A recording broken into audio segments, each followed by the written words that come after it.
Good morning, good afternoon, and good evening, guys, based on the time zones you all are coming from.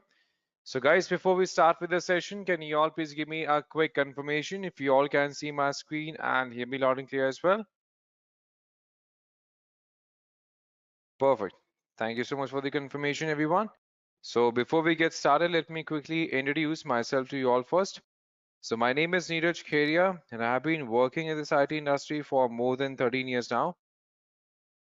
So the main agenda for today's session, we are going to discuss on what exactly Angular is, what is new in Angular 9. Then we are going to discuss on the concepts for Angular 8 IV, Angular 9 AOT, what exactly these are and where we have to use which, and how the project is structured in Angular, what do we mean by TypeScript, how Angular loads, and the components of Angular, and then we are going to discuss the planning of an application that goes into an Angular.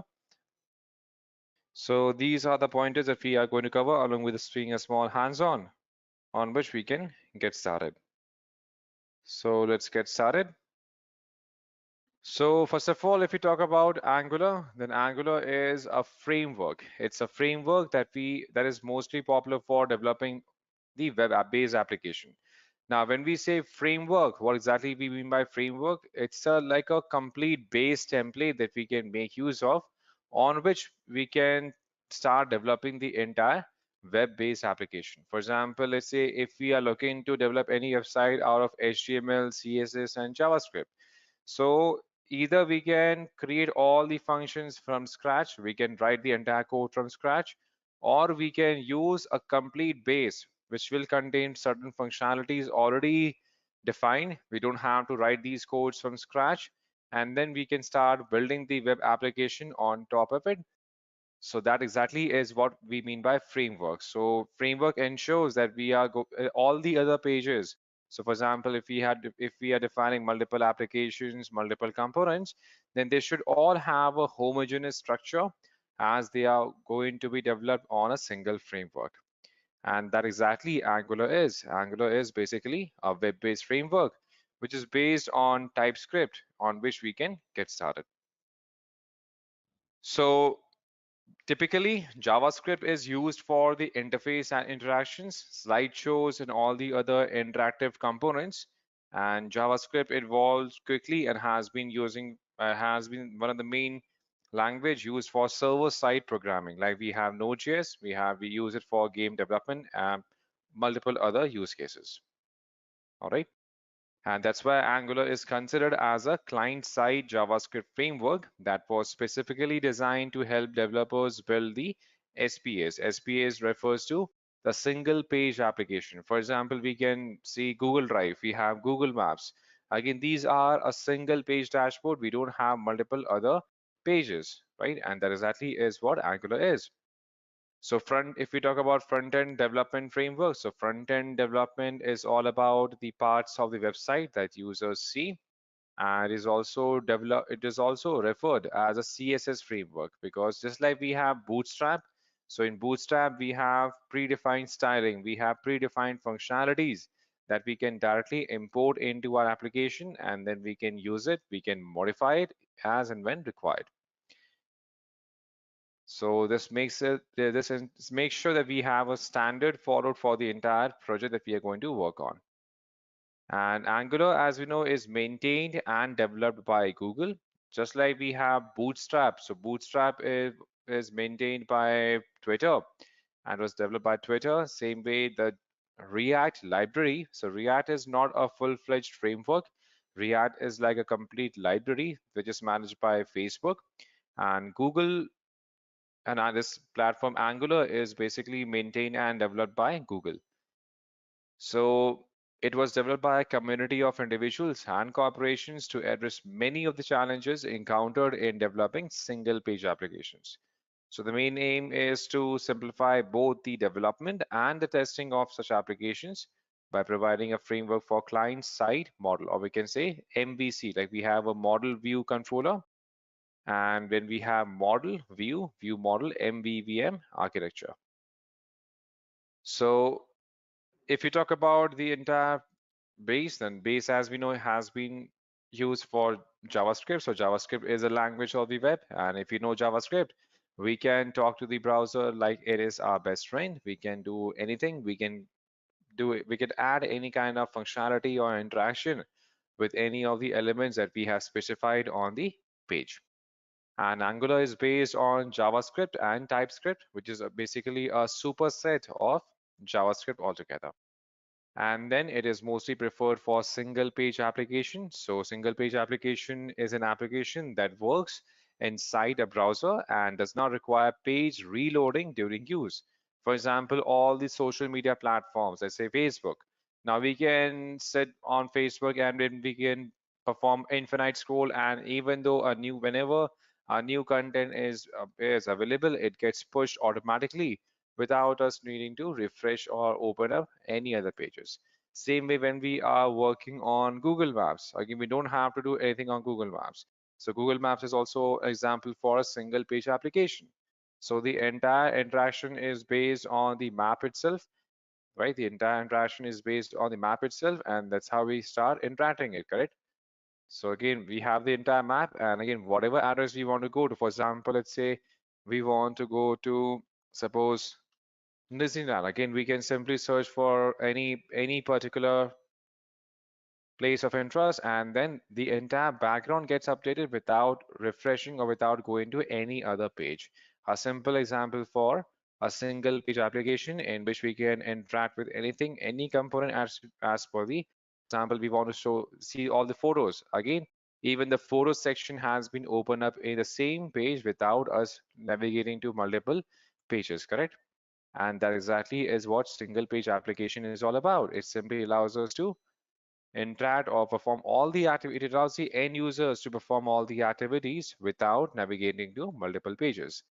And single page application, for even for the websites, it was popular back in 2015, but since it had some issues with the SEO of the websites, that's was one of the main reason it was not that much popular for the commercial websites because of negative impacts on the SEO. So now if we talk about Angular 9, so applications in Angular 9 are Ivy compliant by default. So Angular applications is compiled ahead of time. That is, the browser downloads and runs it. That's why it is called as a client side framework. It's basically considered as a client side framework. And Angular 9 requires the TypeScript. So it requires TypeScript version 3.7, and any lower versions are not supported by Angular 9. So basically TypeScript, if you have any queries, and TypeScript is basically a programming language which is maintained by Microsoft. And it is like a superscript, and it simply adds the organic state as compared to JavaScript. All right. And the TS library is also a peer dependency rather than a direct one available in Angular 9. So now if we talk about Angular 8 Ivy, so if you talk about the view engine, the Ivy modified and Ivy compressed, then Angular's 9 compiling and rendering engine is referred as Ivy. So once the entire application is completed, again, the rendering engine used by Angular, that is what Ivy is. So basically, Ivy is smaller bundle size and is very helpful when it comes down to debugging, and it provides faster compilation as compared to other engines. For example, if you talk about the Vue engine, it takes almost 36 seconds, whereas the same thing can be done in just 7.3 by Ivy minified and 2.7 by using Ivy compressed as a part of the content that we have defined as a part of the Ivy framework. So apart from now, basically now, if you talk about a single use case, then for example, the simplest Hello World program was about 36 KB, which is quite a large bundle size for a simple Hello World program, right? So the Angular team decided that they will keep a threshold value of 10 KB. And this was called as a cake threshold because the head of the team decided to give the team or the cake, in the case they reduced the bundle size to below 10 KB. That was the main idea behind naming it as a cake size, or you can say cake threshold. So the team was successful in reducing the bundle size to nearly about 7.3 KB, as you can see here.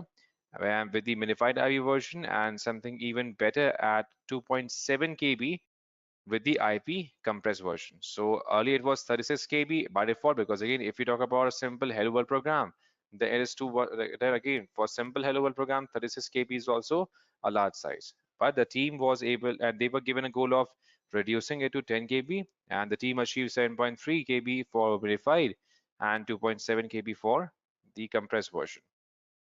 And if you talk about the advantages of using IB, then they are multiple. Again, it simply makes sure that we have a smaller bundle size, and it offers a large, or it's a faster compilation as well. Next, we have AOT. Next, we have Angular AOT.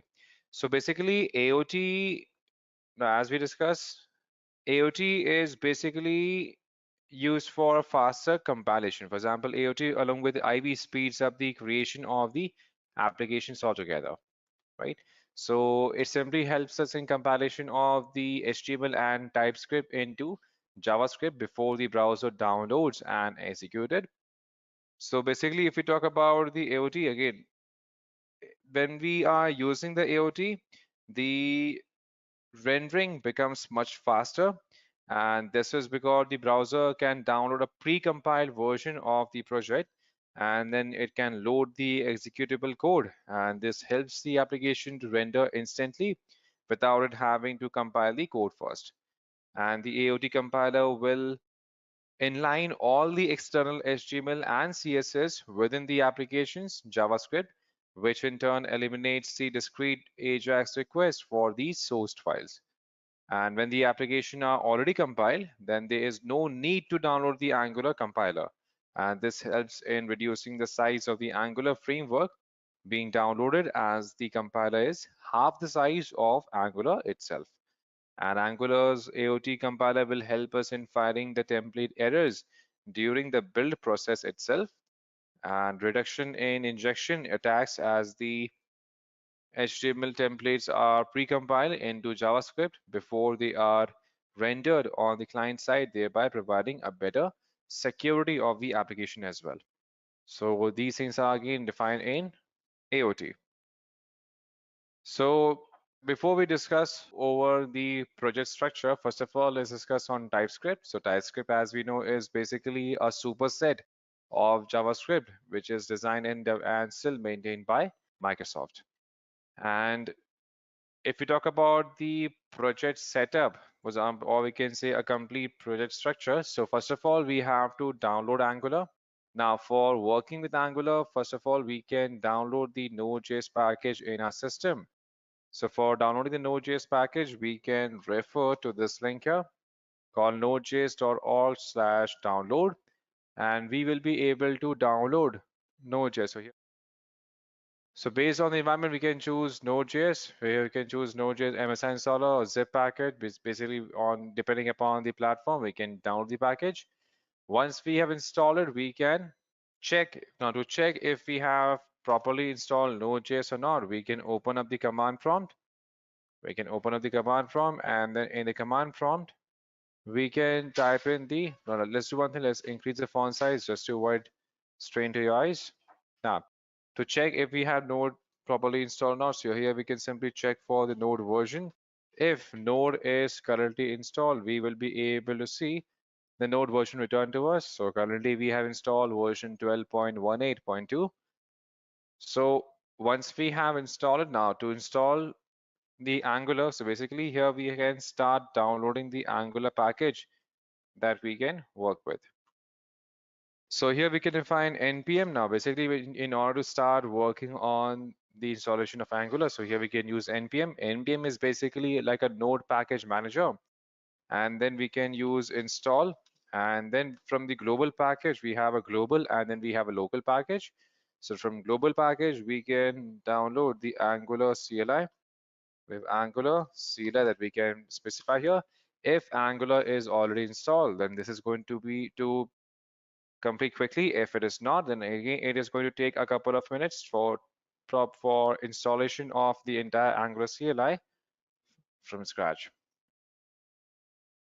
So once the Angular CLI has been installed from the npm, so we can directly use ng, and then we can using the ng basically stands for Angular, and using the Angular we can create a new app that is going to be deployed in the current folder that we are currently working on. So as you can see, this has been configured. Now to start creating a new application, we can use ng as an Angular, and here we can define new as a new application, and let's say we name the application as, suppose, my app itself, a simple my app. So here a new folder by the name of my app is going to be created in this directory with having all the Angular setup done, and then we can switch to this particular directory. Also, when we are setting up the entire project, we can choose what kind of CSS we want to use. For example, the style sheet, we can use the SAS-based style sheet. We can use a CSS. We can stick to CSS for now. So this is going to install all the required packages from Angular, and then we can switch to this directory.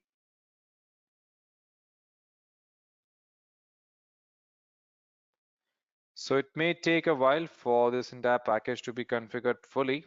So let's wait for a second. So as you can see now, it has been configured. So now if we want, we can simply switch to my app. So here we can switch to my app that we have currently created. If we want to see the complete folder structure that has been created by Angular, let's navigate to this folder in our C drive. We can go to the project structure. Now in here we can see my app folder has been created, and in here the entire module for Angular has been structured. The entire Angular module has been currently structured here. All right, so now let's do one thing. Let's understand each and every component for Node so we can have a better clarity out of it. So now we can do one thing. Let's open this up in any of the IDs if we want. For example, here, once we are done with installation, we can now, to start the application, we can use, and now we can switch to the directory, and then we can use ng-serve open. ng-serve open. So this is going to open the Angular package, and then we can get started. And now once we have served the application, now we can see on a local host on port 4200, this entire Angular application has been currently launched.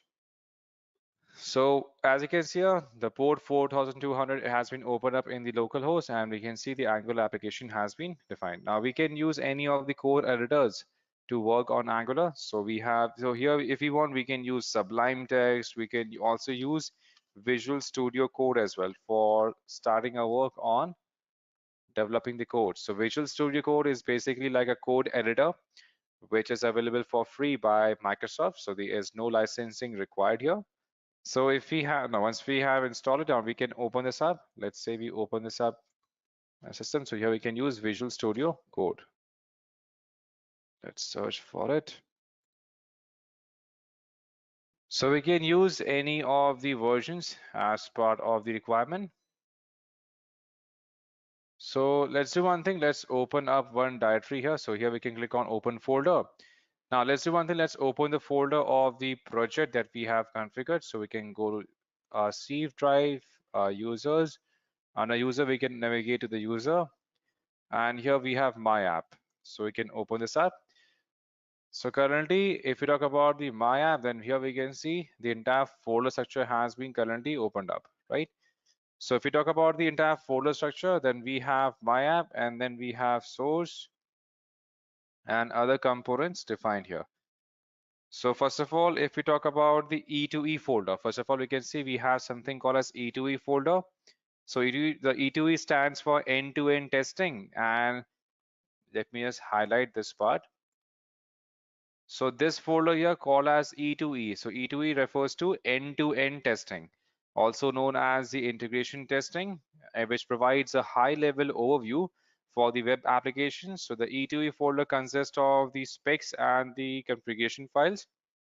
And the E2E are powered by a testing library called as Protector, and an E2E test runner that can take scenario tests and run them in the browser. Then we have node modules. We have node modules folder. So basically, Under node modules, we can see all the npm packages that this application is currently having. We can see all the application that the entire node module has, which we can use anytime when we want to refer them as a part of the project. Then we have source folder. So under source, so basically source consists of three subfolders. We have the application, we have assets, environment. So basically, and then there are multiple files, including the favicon, index, and main.ts. And then we have the application folder. So under source, we have application. So the application folder contains a component in which the logic and data is going to be defined. The app component.ts, which is available here. For example, here we have app, and here we have app component.ts. So basically, this file contains, let's just zoom out a bit. So basically, this file contains the TypeScript, which defines the logic for the app's root component, named as app component altogether, as you can see here. And then we have app component.html. So basically, whatever we are seeing in the browser, this is going to be saved as a part of app component.html. That means whatever we can see in the browser, this my app, again, whatever we are seeing here, this is all based on the HTML component that has been defined here. For example, let's say if we remove the entire HTML and if we define, okay, only h1, suppose everything in center, and under h1 here we define welcome or welcome to Edureka. So if we save it, we will be, if we come back to the application, we will be able to see this welcome to Edureka has been updated as part of the content that we had deployed currently using the Angular framework. And whatever changes we do here, for example, if we apply some HR lines here, if as soon as we save it, we can come back, we can see the same change is going to be reflected here, right? So basically this contains the end HTML file that is going to be rendered. And then we have CSS is also available. Like we have app component.css. So if we want to apply any styling on any of the elements that we have referred in this HTML folder, then we can define the styling back in the CSS. For example, currently we have only a one h1 element available in this particular page. Now let's say we want to make this h1 red in color. So in app component.css, here we can define the h1 color. It's like a style sheet. So let's say we want to change the color to suppose red. We can define red. As soon as we save it, we can see the same change is going to be automatically reflected on the component that we have defined here as a part of app component CSS. And let's say if we want to integrate any other frameworks, for example, let's say we are building the application on Angular, but we want to integrate the Bootstrap CSS. For example, we have Bootstrap framework. Now we want to apply the Bootstrap styling on this application, then we can do that easily by integrating the Bootstrap CSS file as well. Now, let's say we have defined the Angular, setup, and then we have defined the components as a part of app component.html. Now, if we are looking to import any of the components as a part of, or if we are looking to integrate some third-party framework into Angular, then we can also do that. For example, let's say we want to include Bootstrap framework into Angular. Now, Bootstrap is also one of the frameworks, correct? So we can define, if we want to integrate Bootstrap into Angular, then first of all, we have to get the CDN. So there are two ways. Either we can download the local files for Bootstrap framework and then we can integrate that, or we can simply add the Bootstrap as a part of the HTML file and then it is going to be rendered in the browser. We can do both the activities. So let's say if we want to integrate the Bootstrap framework with Angular, then first of all, we can get this CDN for Bootstrap. So here we can click on download Bootstrap. So either we can work with the local files or we can get the Bootstrap CDN directly. So we can copy the Bootstrap framework and then we have to make sure that we whenever we are defining, see at the end we have to, now once we have copied the Bootstrap CDN, then we have to come back to our project structure and in here we have to click on index.html. So basically whatever we see in the browser, that is basically the output of the index.html, and in here we have defined the app root being the component that is going to be called here. correct? As in the app component.html, which is being rendered here.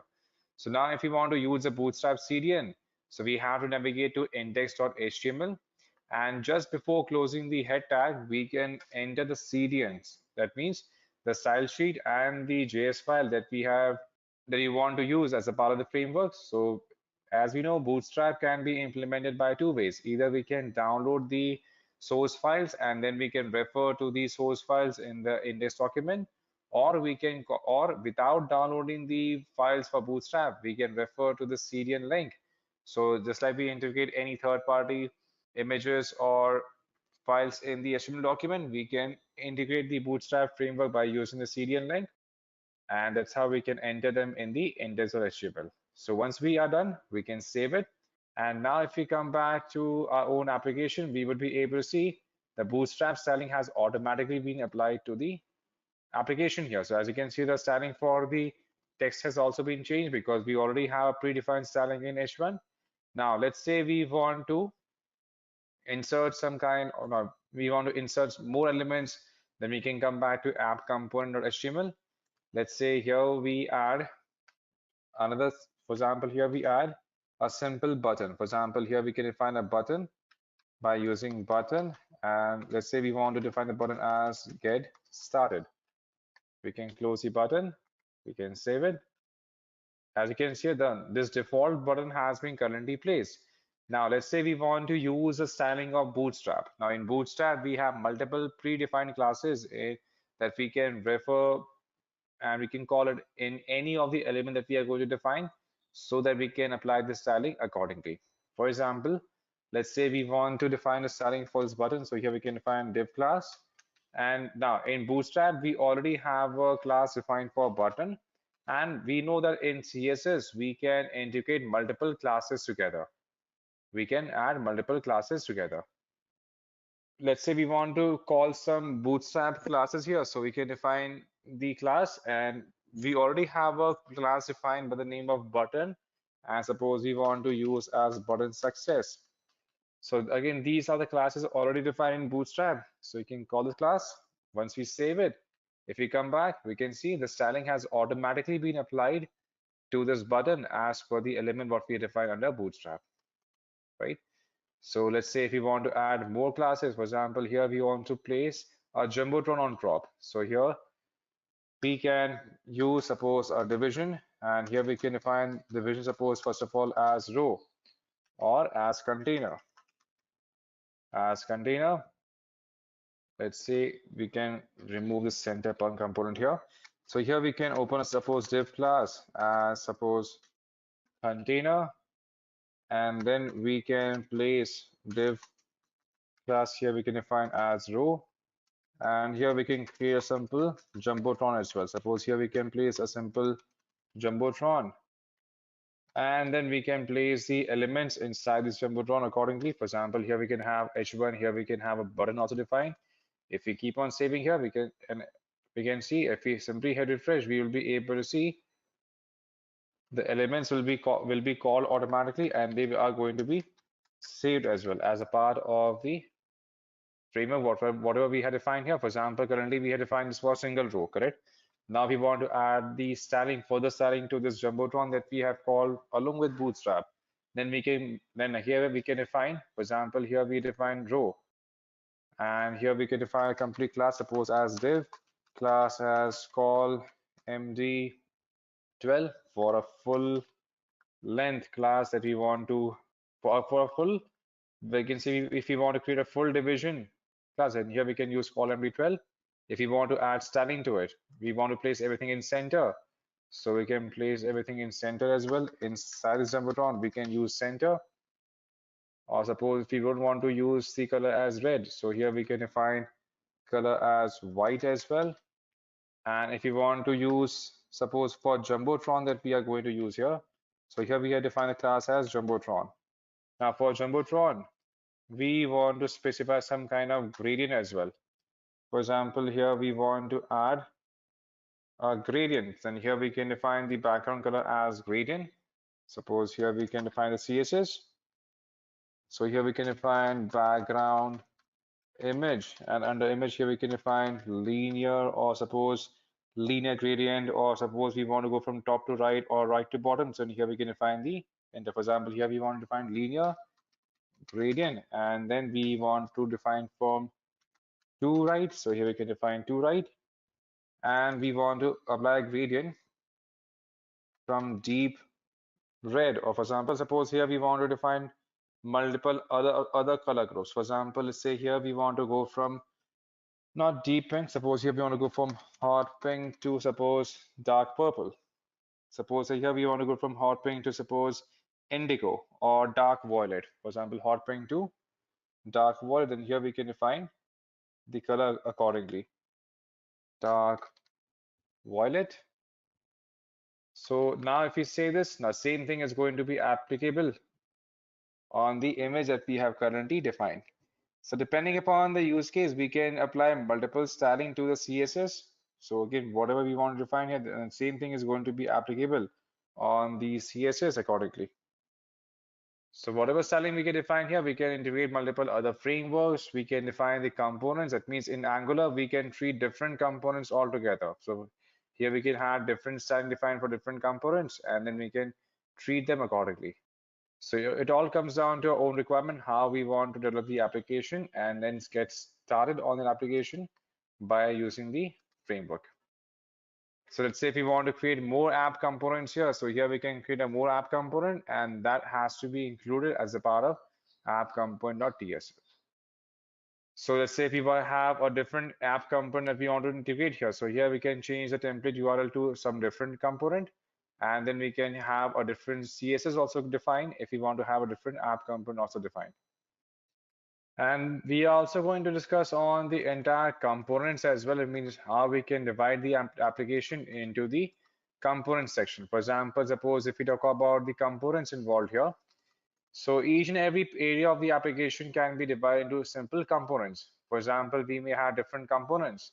For example, we have a different component for the menu. We can have different components for each and every application as a part of the component structure that is followed by Angular. So we can have a root component, and then we can have a separate component, let's say for browser. We can create a separate component for the home page. And again, in home page, let's suppose we have a slider, then slider can be considered as a different component. We have a separate section for the gallery that we have created. Again, that can be considered as a different component. We want to have a different component for the review section that we have specified, and that can be considered as a different component. So depending upon the requirement, we can choose different component accordingly. Thank you so much for joining, guys, and have a great day ahead. Take care. Bye-bye.